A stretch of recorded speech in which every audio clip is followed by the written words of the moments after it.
ଏଇଠି ଶୁଣୁଛ, ତମକୁ ଗୋଟେ କଥା କହିବାର ଥିଲା। ହଉ କୁହ।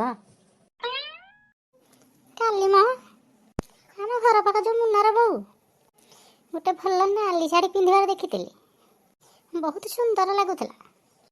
କାଲି ମୁଁ ବି ଦେଖିଥିଲି। କ'ଣ ଲାଗୁଥିଲା ମ, ଫଟାକା ଭଳିଆ ଜଳୁଥିଲା। ହେଇଟି କହିଦଉଛି, ବେଶୀ ଶାହରୁଖ ଖାନ ଭଳିଆ ହୁଅନି, ନହେଲେ ବବି ଦେଓଲ ଭଳିଆ ନାକକୁ ମାରି ଫଟେଇ ଦେବି। ସକାଳୁ ଉଠିଲା ବେଳକୁ ସେ ଉଡ଼ା ମୁଁ ନାଲି ହେଇଯାଇଥିବ, ବୁଝିଲ? ଆରେ ମୁଁ ତ ଏମିତି କହୁଥିଲି, ଖାଲିଟାରେ ରାଗି ଯାଉଛ ଆଉ। ଶୁଣ ଚୁପଚାପ। ଆଚ୍ଛା କୁହ। ମତେ ସେଇ ନାଲି ଶାଢ଼ୀଟା ପସନ୍ଦ ହେଇଯାଇଛି। ମତେ ସେଇ ନାଲି ଶାଢ଼ୀଟା ଦରକାର ହିଁ ଦରକାର। କ'ଣ ମାନେ ତମକୁ ଯୋଉଟା ପସନ୍ଦ ଆସିବ କୋଉଠୁ ଆଣିଦେବି? ଯେମିତି ଲାଗୁଛି ମୁଁ ସରକାରୀ ଚାକିରି କରିଛି।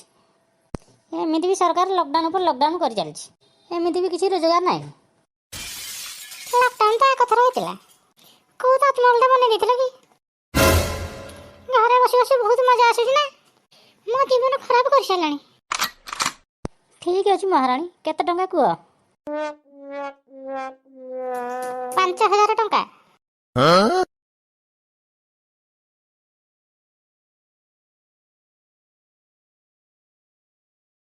ପୁଅ ରାମୁ, ମୋର 3-4 ହଜାର ଟଙ୍କା ଦରକାର ଥିଲା। ଆରେ ମୋର କିଛି କାମ ଅଛି। କ'ଣ ପାଇଁ ମା? ଘରେ ପୂଜା କରିବାର ଅଛି। ହଉ ପୂଜା, କିଛି ପୂଜା କିଛି କରହବନି। ହଉ ଠିକ୍ ଅଛି, ପୂଜା କରିବିନି। ମୁଁ ଡାକ୍ତରକୁ ଦେଖେଇବି। କ'ଣ ଦେଖେଇବ? ମତେ ଏବେ କିଛି ଶୁଭୁନି। ହଁ, ତମକୁ ଭାରି ଶୁଭୁନି ଆଉ ବାହାନା ବନେଇବାକୁ ଆସିଗଲେ। ମୁଁ ତତେ ପ୍ରଥମେ କହିଥିଲି କି? ହଁ, ତତେ ପ୍ରଥମେ କହିଥିଲି। ଆରେ ରାମୁ, ୟାକୁ ଚୁପ୍ କର। ୟା ସାଙ୍ଗେ ମୋର କିଛି କଥାବାର୍ତ୍ତା କରିବାର ନାହିଁ। ହେଇଟି ଦେଖ, ତମ ମମିକି କୁହ ଚୁପ୍ ରହିବେ। ମୁଁ ତାଙ୍କ ସାଙ୍ଗେ କଥା ହେବାକୁ ମରିଯାଉନି ଯେ। ଦେଖ, ମତେ ଶାଢ଼ୀ ଆଣିକି ଦବ ନା ନାଇଁ? କୁହ ଏବେ। କୁହ, ମତେ ପଇସା ଦବୁ ନା ନାଇଁ? ନା ସବୁ ଭୁଲିଗଲୁଣୁ? ଯାହା ସବୁ ତୋ ପାଇଁ କରିଥିଲୁ, ମତେ ଏବେ କହ।